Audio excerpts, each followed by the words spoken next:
Museum Foundation outside of Fort Meade, Maryland. We welcome everyone to this presentation today. We're excited to give you this information and present things that you can take back to your students. Next slide.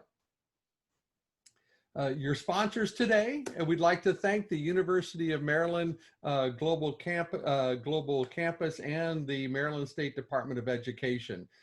Pulling this all together, obviously our partnership with the Maryland State Education is wonderful, and we thank them for pulling this webinar together to provide you with the information.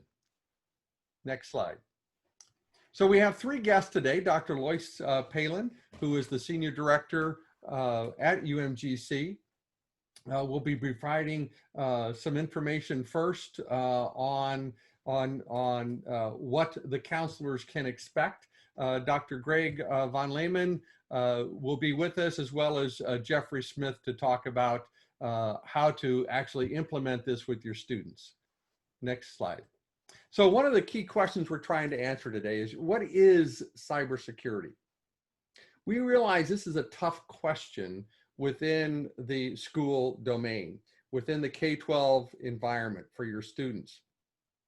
We know that many of them still perceive cybersecurity as that person in the hoodie with a Hot Pocket and a Mountain Dew sitting behind a keyboard hacking away. Well, you'll discover in this presentation, and why it's so important for you today, is you'll discover that cybersecurity work roles are much more than that. It's a broad spectrum, and there's lots of tools that you as a counselor can use to advise your students. So we're going to help define that detailed information on what those opportunities are within cybersecurity and some of the pathways in cybersecurity. The job spectrum is extremely wide and deep. And so Greg will be talking a lot about those attributes that you can share with your students. And then we'll come back and take some talk about some takeaways. One of the things we're going to share in that environment is that we're here as a resource for you. Not only is University of Maryland Global Campus and the Cyber Center areas that have this particular information, but we can come virtually into your classroom if that would help. So in your school, if you're having a session and you'd like for us to be there to provide additional subject matter expertise, we can arrange to do that, or at least point you to additional resources you can share with your students. So let's get on with it. And what we'd like for you to do is have the chat room is available for your questions. We're going to be monitoring that chat room for your Q&As, and we will bring up those particular questions during our Q&A opportunities at the end of the presentation. We're going to continue through the presentation without stopping, but please give us your questions. We're here for you. We're here to help you as you help your students in this wonderful world of cybersecurity. Next slide. So first up is Dr. Lois Palin. She's going to describe the workforce framework that comes out of NIST. The National Initiative of Cybersecurity Education is sponsored by NIST, and they have developed a wonderful workforce framework that is used throughout the government and industry. And she's going to walk you through that framework and show you where the tools are so you can help your students. Lois, take it over. Thank you, Mark, and welcome again. But to get us started, here's a quote from a great book to read for those of us interested in cybersecurity. It summarizes the world we live in now by saying basically two major things. First, anything that is connected to the internet can be hacked. And second, everything is connected to the internet. And this is actually increasing every day with so many IoT devices. And because of these two factors, everything then is also vulnerable to hacking, stealing of private information, and denial of service attacks, which are basically taking down important computer services. Next. So for example, we see cybersecurity issues all around us. We've had years of systems being hacked. For example, voting system vulnerabilities have been hacked and talked about and is even more prominent in this election year. The other example is that we've heard about companies being hacked. The example we have here is the Equifax organization. It's the credit reporting company breach by a foreign nation state. And this is so important to watch because of the wealth of information that they store about us in their systems. And even with the COVID-19 pandemic, old cybersecurity issues are coming up with new faces. And they've arisen like a spike in the ransomware attacks, which actually could be very devastating to healthcare systems and providers. And the use of teleconferencing, like we're doing today, and Zoom bombing threats are all things that we have to think about for the safety of our teachers, school children, and organizations. Next slide. So for the most part, cybersecurity is all about how organizations can protect themselves from or basically defend against any compromises to their systems. Just as important is their ability to rebound in case they are hit. So you have to rebound technically with your computers and your networks and your servers, but organizations also have to rebound from a non-technical standpoint. How do they respect legal and ethical considerations when protecting themselves and their data? Yeah, we tend to think of the technical aspects when we discuss cyber, and as Mark mentioned, the techie with the hoodie on, but it's also important that we know that the cybersecurity workforce is also comprised of many, many non-technical, multidisciplinary employees who need to be concerned about cybersecurity. Next slide. So with so much information to process about cybersecurity, we've always needed something to keep us on the same page. And when we talk about cybersecurity, that we talk about the same things. A foundational resource is shown here as a link to an actual framework. And these links are very, this particular link is interactive if you would like to use it once I tell you what it's all about. But if you click on it, it will allow you to drill down into the NICE framework. So this NICE framework, which Mark discussed, exists, which I kind of think puts a ribbon around the needs of the cybersecurity workforce. As we said, it's called the NICE Cybersecurity Workforce Framework, which was developed to improve communications about how to identify, recruit, develop, and retain cybersecurity talent.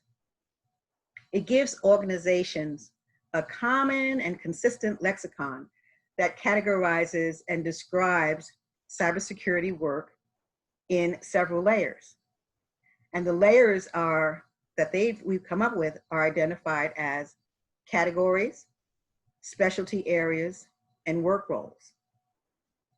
The framework has evolved over the years and has grown with engagement between NIST, various government agencies, the private sector, and of course, academia.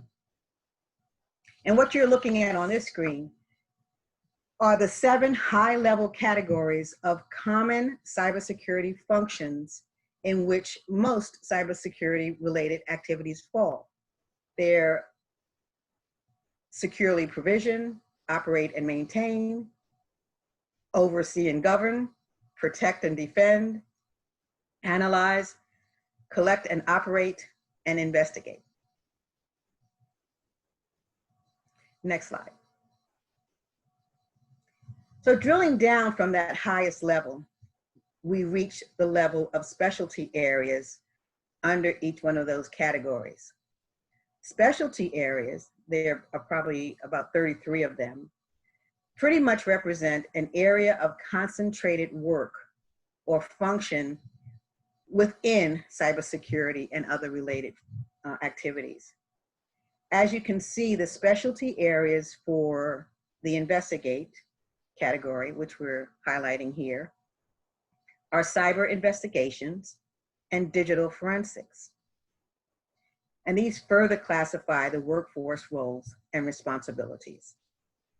Each one of the categories break down in those ways.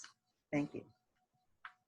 On this slide, we're even drilling down further where we have definitions of work roles and KSAs, knowledge, skills, and abilities. There are about 52 work roles within the framework. These are the most detailed groupings of cybersecurity and related work. Here are listings of attributes required to perform the role outlined in the form of a list of knowledge, skills, and abilities, as I mentioned, and a list of tasks that could be assigned to an individual working in one of the roles. Our example on the screen is the role of a cyber crime investigator. And as you can see, it becomes very detailed. Next slide. So as we keep harping on the fact that cybersecurity work roles are not necessarily all technical ones. As you can see in this slide, various specialty areas sometimes have non-technical work roles. For example, think about it. In the legal environment, an organization could employ what is called in the framework a cyber legal advisor, who may be well versed in privacy laws and other cybersecurity laws, for example. Cyber workforce developer and manager would likely work with human resources, planning for cybersecurity workforce hiring concerns. That person may be well versed in getting security clearances and background checks and things like that. And finally, a multidisciplinary language analyst is someone who can sit side by side with the more technical security analysts as they search for malware. And they may be looking for foreign language expressions that might point that hacking investigation to a country like China or another nation state. Next slide. So we know that the framework, the NICE framework, was basically established for national use and many, many users. We have employers who are interested, job seekers, students, mid-career changers can use it to have a better understanding of cybersecurity position descriptions and recruitment, and help in identifying critical gaps. Education providers, training and certification providers can help the workforce gain and demonstrate the KSAs that are listed. So some of these may not be in your wheelhouse, but the framework is still significant to us as educators and counselors and teachers. It helps us support students and job seekers in designing their path towards a job in cybersecurity. Something we'll hear a little bit more about later. There's much more to the framework that's not covered here, but we want you to be aware of it, and you can definitely, as mentioned before, reach out to us if you have any questions. The links can provide you a lot more information, and you could use the link to drill down for more detail. So now I'm going to turn it over to Greg Von Lehman, and he's going to talk a little bit about workforce needs and pathways. Thank you. So thank you very much, Lois, and welcome everyone. So as Lois has described, the NICE Cybersecurity Workforce Framework is a valuable classification exercise. It offers us an understanding of how cybersecurity is practiced in the private sector and government, can be classified by category, specialty area, work roles, and provides information about the knowledge, skills, and abilities for those work roles. But the framework does not tell the whole story. It does not tell us how the work roles play out in the cybersecurity job market, as dynamic as that market is. For this, there is a related tool to get exactly that information. And that tool is Cyberseek. Cyberseek is a partner effort between the National Initiative for Cybersecurity Education, Burning Glass, and CompTIA, which is a certification organization. Cyberseek is a cyber jobs heat map that is refreshed periodically. To get specific, here's the information that Cyberseek provides, and I'll just highlight these since there may be a number of people who are joining us by phone. So Cyberseek provides information about cybersecurity job employment and job openings in the United States for a given period of time.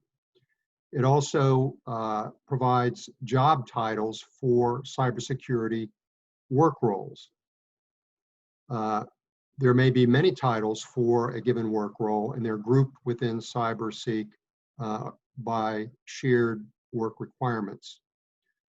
Information about job requirements and what those requirements are, salary levels, which is very interesting information, and career pathways, how one job in cybersecurity can lead to more advanced positions in cybersecurity.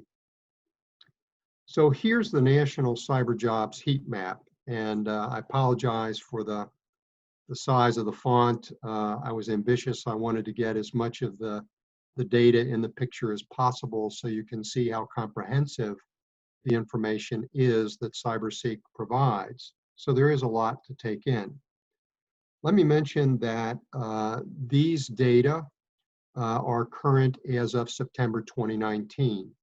Cyberseek is refreshed periodically, and so I anticipate that the data that we now see will be refreshed soon. So what can we notice? Well, the far left captures the talent gap that the nation has. If you can read those numbers, total employed, at least of September of last year in cybersecurity, was 997,058 people. But half as many, again, jobs are unfilled, roughly 500,000, 504,316 unfilled jobs. So total number of jobs in cybersecurity, about 15 million, but of those, roughly a third are unfilled. So the gap between demand for cyber talent and the supply of cyber talent is huge. Furthermore, if you look at the bottom, we can see how those job openings fall out in terms of the NICE cybersecurity workforce framework. For example, of those 504,316 job openings, the lion's share, 307,822 jobs, fall into the operate and maintain category. There's more we can see here. We can talk about the importance of industry certifications, for example, something that Jeffrey will address later. But if you look at the bottom left, the importance of these certifications is captured in the heat map data. We can see that the certifications being asked for in the job announcements vary. And for example, second from the bottom, we see that CISSP is the certification most sought for nationally in this particular snapshot. All the data that we can see at the national level, we can also see at the state and local level using Cyberseek. Now, all of us know, all of us in Maryland, that the corridor from Northern Virginia up through Baltimore is the cyber Silicon Valley, so to speak. So it's not surprising that Maryland has about 66,000 total jobs in cybersecurity. That's the sum of the 45,412 and the 20,516. But alarmingly, we notice that about a third of those jobs are unfilled, 20,516. Once again, we can see that the heat map sorts the unfilled jobs into the NICE framework categories. And just like the national heat map, it provides data on the certifications that employers are asking for. Finally, and not to be tedious, but you can see where the cyber jobs are concentrated in Maryland as we drill down even further. About half of the 66,000 or so are in the Columbia, Towson, and Baltimore areas, and that's the total of the 11,930 and the 24,263. Okay, so I think the big points so far are that CyberSeek allows us to do a number of things. First of all, to quantify what the demand for cybersecurity jobs is. Because it does that, it enables us to see how great the demand for cybersecurity talent is. And finally, for those that find themselves often face-to-face talking with students, whether counselors or teachers, this data allows us to assure students that if they're interested in some cybersecurity work role, likely there's a lifelong career there that they can think about. Okay, so cybersecurity, so CyberSeek enables us to understand a lot about the cybersecurity job market, but enables us to see a lot more than what I've just covered. Here's where it really gets interesting for anyone thinking about a career in cyber or counseling students about a cyber career. CyberSeek offers detailed insight into career pathways, how job roles lead to or prepare for other job roles in the market.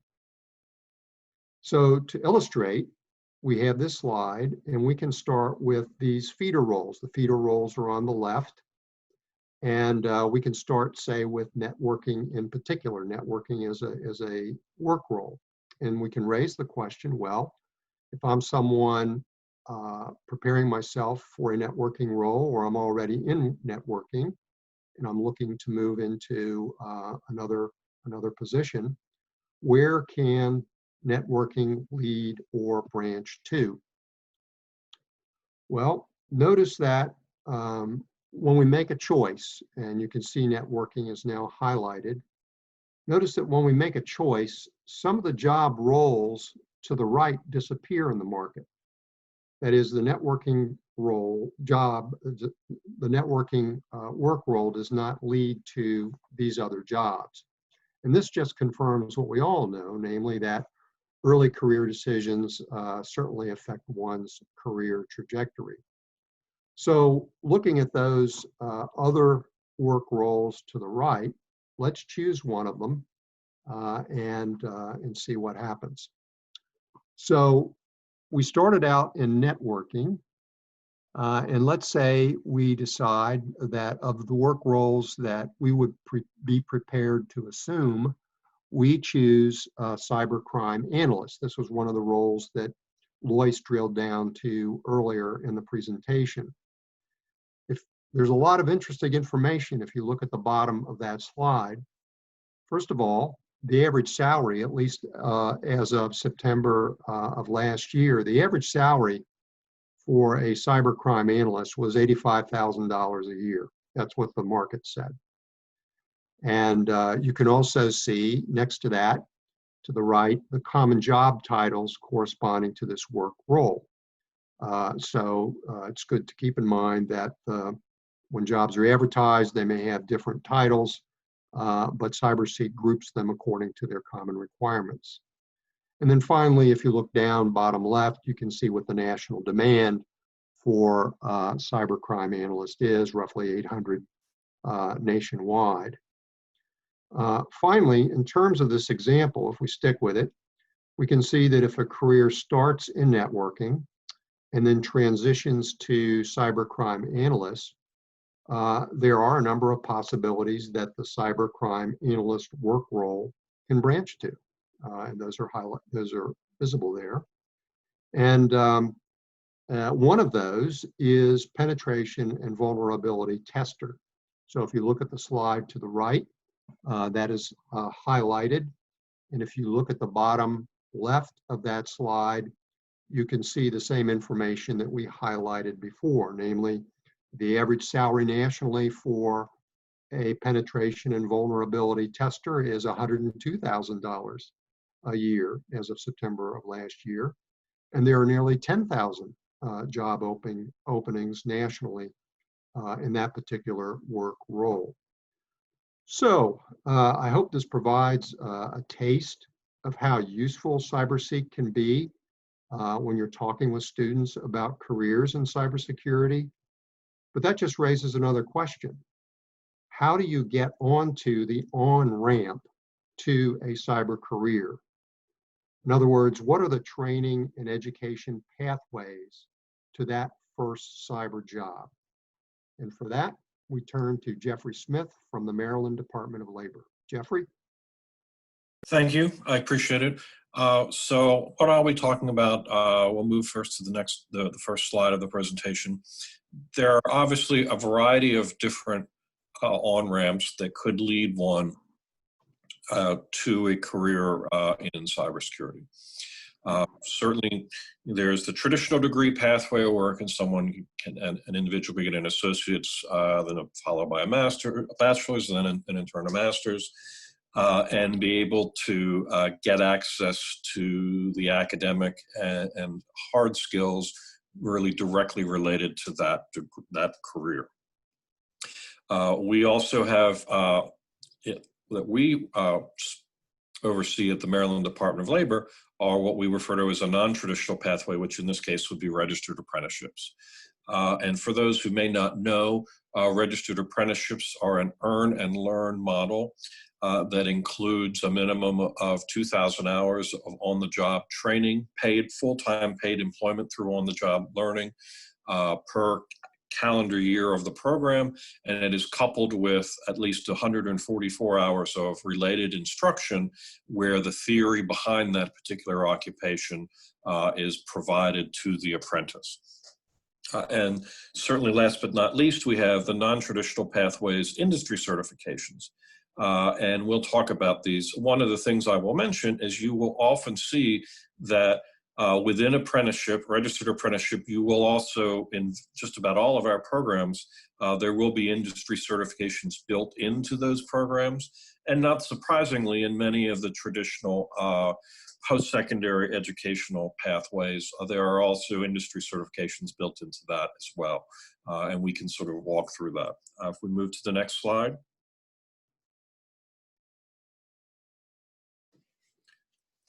So when we're looking at traditional pathways, I'm sure a lot of folks are saying, well, that's great. There are so many programs related to cyber. Cyber is one of those hot button terms that just about every educational or training institution, if they aren't in it, they want to be in it, particularly in our area, again, given that we have such a large concentration of cyber jobs, certainly with the National Security Agency and the Cyber Command at Fort Meade. That puts a heightened lens on Maryland, and certainly there are a variety of programs in the traditional pathway that would allow for that. One of the resources that we would encourage you to utilize is through the Centers for Academic Excellence. This is actually a program that's affiliated with, that provides Department of Defense recognition for particular programs, assuming that they meet certain criteria, and then they're evaluated over time to make sure that they continue to meet those criteria. On the slide in front of you, you'll see there the web address for CAA's cybersecurity community, and we would encourage you to take advantage of that resource when you're trying to get a better understanding of, all right, what is this particular academic pathway like? What does this institution, what are their specialties? What are some of their unique traits And you can utilize this to help counsel your students who are looking to go directly to a traditional pathway, so they can weigh their options and get a better sense of, what these particular programs consist of. Next slide, please. So again, and then what we had talked about we were talking about before is registered apprenticeship. Most folks, when they think of apprenticeship, they typically would think of the construction or building trades. And certainly through the vast majority of the history of apprenticeships, that has indeed been the case. However, really in the past 20 years, really, and particularly in Maryland, we've had an even more heightened focus on it since 2016, has been looking at what we refer to as non-traditional registered apprenticeships. And for our definition, non-traditional registered apprenticeships are any occupations or industries outside of the realm of the construction or building trades. So when we're looking at cyber, when we're looking at IT, even if you were looking at health IT or other components, those are what we refer to as non-traditional registered apprenticeship programs. And as I was saying before, they build on and put the components together of not just learning hands-on on the job, not just learning exclusively the theory behind the job for instruction, but that's put all together where someone is working as a day one full-time employee as a registered apprentice, where they are learning from a skilled supervisor / mentor while they're on the job in that work environment. But coupled with that, they are also in getting either classroom instruction. Oftentimes you'll find online instruction is available, where the theory behind that occupation will be taught. At the end of a apprenticeship program, the apprentices get a nationally recognized credential, which is portable and recognized across the country. And as I said before, 99% of the time, most of our registered apprenticeship programs, they also will have certifications built into them as a person progresses through them. Next slide, please. If you're not aware of it, it's important to share with you that another on-ramp that students could take advantage of while they are juniors and seniors in high school is our Youth Apprenticeship Program, or the Apprenticeship Maryland program, which we refer to as AMP for short. As of now, 16 of Maryland's 24 counties have requested and have been approved to participate within the youth apprenticeship model for the state of Maryland. We have, at least prior to the dynamic that we're experiencing now with COVID, the program had grown where we had just about 75 youth apprentices at counties across the state working in a variety of different occupations. One of the largest industry sectors that we have where youth apprentices are working is in the IT cyber realm. And one of the benefits of this, students who are juniors and seniors at a public school in one of those approved counties can opt to participate in a youth apprenticeship. And what that means is that they would actually go through a process because Apprenticeship Maryland is a recognized career and technology education pathway. A student who goes in as a junior and senior would have the opportunity to have 450 hours, a minimum of 450 hours of paid work-based experience with one of our participating employers in the youth apprenticeship program. We have, as of now, over 170 participating employers across the state that are in some way have indicated they want to be involved in youth apprenticeship and would be willing to entertain hiring youth apprentices. While the students are working, they're making no less than minimum wage. But really the most important part is they are getting valuable hands-on experience where they're able to connect the knowledge that in many cases they might have been getting through an IT-based career and technology education pathway that they are in. Or if they weren't in one already, they're able to get related instruction provided through the employer, some cases through a community college or an online resource that again allows them to build up their knowledge base while they're in their junior and senior year in high school, but also giving them a portfolio differential, if you will, in that when they get their high school diploma, they will be able to say, if they were in working with an IT or cyber employer, they have had paid work-based experience directly within the particular industry of their focus. So obviously that's the type of thing that is certainly a unique opportunity for students. And again, it's the type of thing that gives them the chance to do things that you may not typically see high school students being able to have the opportunity to do. Next slide, please. And last but certainly not least, there are a variety of industry certifications. Many of you, I'm sure, are already very familiar with them. There are a variety that are specific to a software or hardware-based protocol. Obviously, you have a variety of Microsoft and Cisco certifications. And then there are others that are not vendor-specific. Obviously, we've talked about CompTIA, ISACA. So there are a variety of these programs that are available. Oftentimes, again, some certification students are getting while they're if they're in a CT program in IT, they might be getting their A+ certification as part of the career pathway they're already in.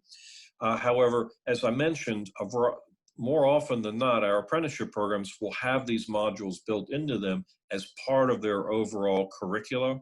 So the students will be coming away with multiple credentials, not just their completion credential for their registered apprenticeship, but they will also be walking away in many instances with some of the certifications we talked about here.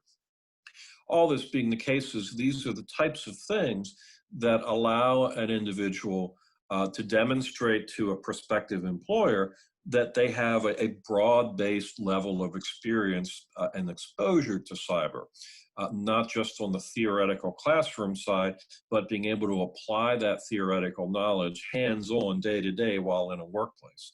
And again, those are the types of things that serve this industry well, and that really what this industry is looking to see are someone that has some baseline level of knowledge that will allow them to grow within the industry and grow and progress along the career pathway, examples such as what Greg had shared. Next slide, please. And I think this will turn us over to our conclusion. So take it away, Mark. Thank you very much. Next slide, please. I'm looking in the chat room, and so please feel free to put your questions in the chat room. I see one that says, will we be able to have access to the slides after this webinar? And that is a great question, and I'm sure we will be able to provide those slides. These are a great set of slides that Greg and Lois and Jeffrey provided for us today. So really appreciate everybody's attendance here. Some of the takeaways that we would like to ensure stay in your mind from a counselor standpoint is that the interconnection of all of the different areas that you've heard today, and you've heard the very rich resources for you that you can look and provide your students, is that there are so many opportunities that your students can pick from. And it's just not the traditional opportunities that many people think about. There's a wide range of employment opportunities.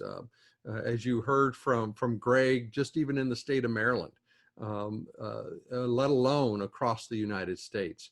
And so we implore you to take a look at these resources, to look at those pathways, to if your students are interested in math, or if they're interested in law, if they're interested in psychology, interested in even library science. Somebody asked me, why would library science be important? Well, if you think about a data storage environment, computer people don't know how to store data, but a librarian does, because what is data? It's just a book. And so even those skills of how to curate data, label it properly, store it, make sure it's accessible, all those attributes are all part of the ways to secure and provide these attributes to our information and how we share and conduct our business. So there's lots of opportunities here. I do want to, next slide. Okay, so we're on the questions. I do want to make sure that you realize that we are here as a resource for you. This was an overview of what's available. You can always come. I believe that you have our our email addresses or how to get in touch with us. There they are, our email addresses on how to get in touch with any one of us. We'd be happy to help. We'd be happy to talk to your students. We'd be happy to come in virtually to that. We have a virtual capability at the National Cryptologic Museum. And oh, by the way, my email, I apologize. I just see that right there, and that's the wrong email. It is mloepker@cryptologicfoundation.org, not National Cryptologic Museum. So it's cryptologicfoundation.org for my email. So we have a question of offer free Net Labs training for teachers. In fact, Lois just put a link into the chat room. So feel free to go get that link. We do have a question about, has COVID had any impacts on cybersecurity? So I'll let Greg, Jeffrey, or Lois take that, and then I'll follow up. Sure, I can start out with that because I mentioned a couple of things in the slides that I was talking about. We had a meeting with some of our K through 12 high school teachers that we've been working with for introducing cybersecurity into their classrooms. And one of the main questions was the concerns about the COVID-19. And I can send you a wealth of information of the concerns that they had. One of them was the ability to teach online. There are lots of issues that come into play now that students are doing their work remotely. There are the issues, of course, about technology and some of the things that can be hacked into that can cause the wreak havoc in this environment. So yeah, there are many things that are happening because of COVID-19 that may not have come into play in such a great magnitude as it is now. Cool, thank you a lot, Lois. And I put in the chat room, my email address for those of you on the call. Any other questions that we have?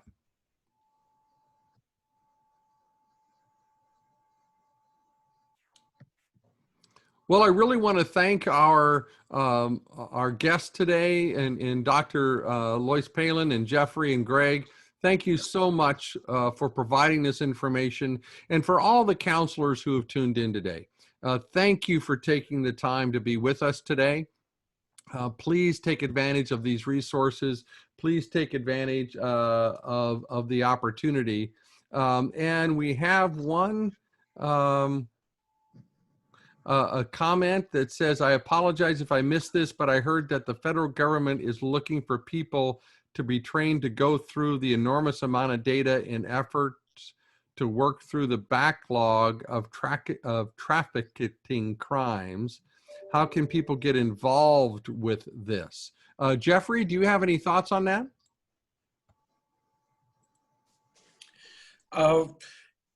Nothing specific other than to say that a lot of the registered apprenticeship programs that we have, they will have participating employers who serve as contractors for the federal government in the cyber IT realms.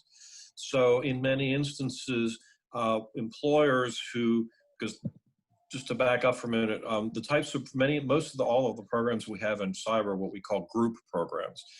They are programs where there is one entity that serves as the sponsor of the program, and what they will do is they will have a variety of employers who say, I want to participate in your program, which means I will hire and pay your apprentices. I will provide them their on-the-job learning in my workplace while you make sure and help connect me to the related instruction associated with your program. So in most instances, if not all, the employers that we have are interfacing with the federal government as contractors in providing cyber services. So that's really the bread and butter of it. Is absolutely there is a lot of the businesses that are connected with our program. They are serving as contractors, maybe to the Department of Defense or to some other entity, providing that additional assistance. In some cases, there are actually cyber firms that will go in and they will actually work with large corporations, because again, it's not just the federal government and our defense infrastructure that could potentially be vulnerable. There is health IT infrastructure, as we've all heard. There's ransomware issues.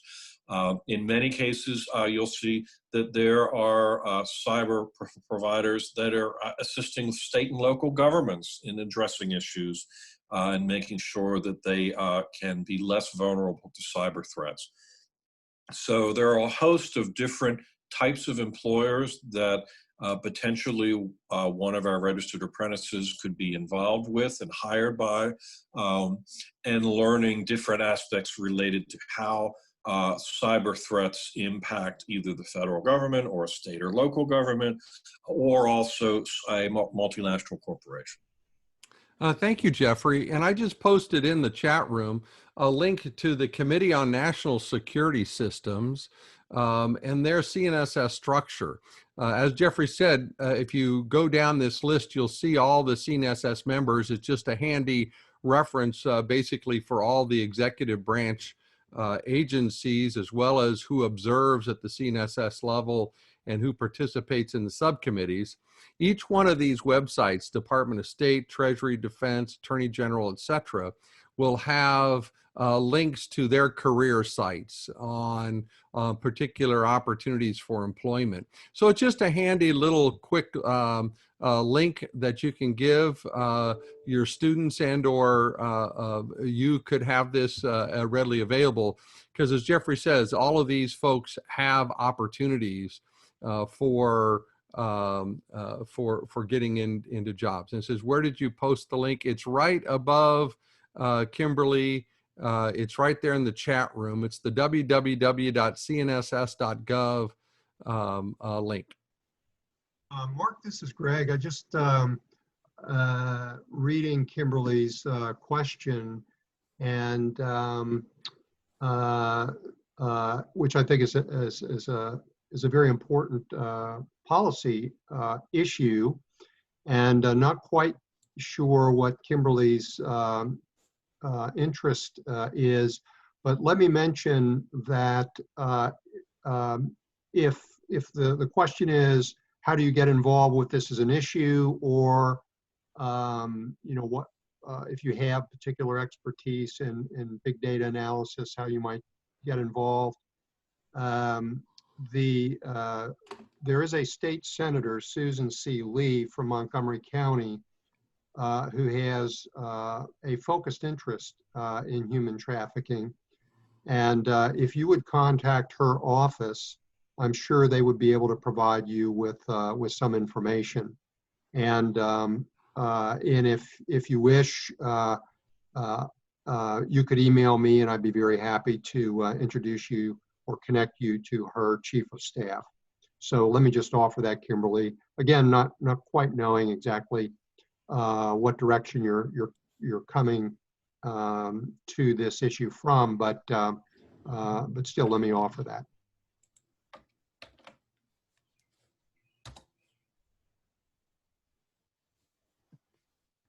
Okay, somebody said they couldn't see the link. I just reposted it to the CNSS. Can everybody see that link? If anybody can't, oh, I'm sorry. It defaulted to all panelists. Let me do it to everyone. That is my fault. Sorry about that. Here it comes again. I had set my posting wrong. There it is. And probably my email address only went to the panelists too. So I'll resend my email address.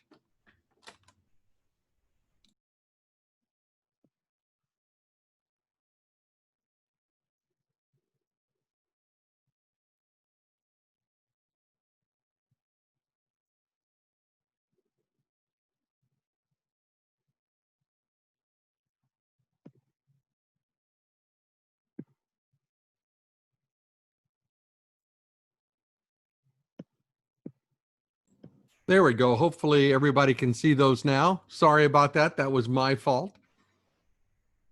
Yep, everybody says got it. Thanks. Okay. So any more questions do we have for our panelists today?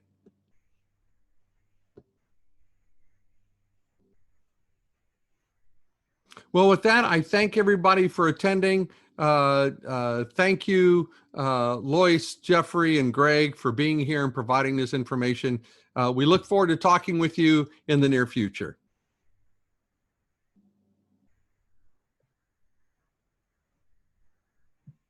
Thank you. Thank you.